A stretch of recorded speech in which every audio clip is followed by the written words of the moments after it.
Honorable Speaker, sir, my supplementary is COVID BP is a perfect example of how synergy amongst the reputed institutions of India can offer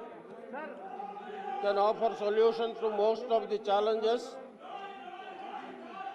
faced by the country with a minimum cost and thereby make the country Atmanirbhar.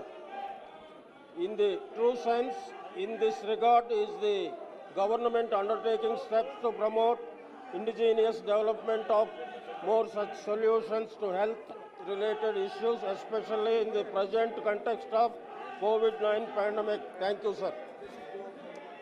Honorable Speaker, sir, the honorable member has put a very pertinent question, and I would say that the credit goes to Honorable Prime Minister Shri Narendra Modi for having converted this adversity of COVID into a virtue and proved to the world that in this crisis times we can come one after the other, several indigenous solutions, indigenous devices and indigenous formulations.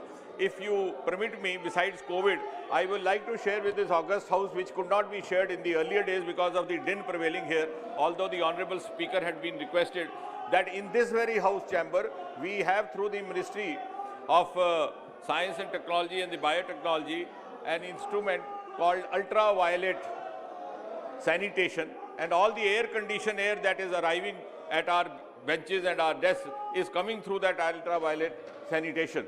So we have already installed that in Lok Sabha chamber and in the Central Hall to begin with. Similarly, if you take precisely the department which is currently related to this question, we have come out with Neel Bhashmi, we have come out with remote health monitoring system, radiation sterilizations. It is the Department of Atomic Energy again which came out with reusable PPE kits.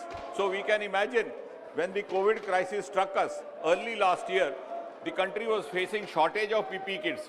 Today, not only we have abundant number of them, we also have the techniques to sterilize them and reuse them.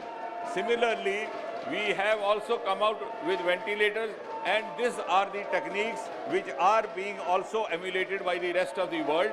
I appreciate Honorable Member for having taken this view and appreciated the several new initiatives and breakthroughs undertaken during the COVID times under the guidance and leadership of Honorable Prime Minister.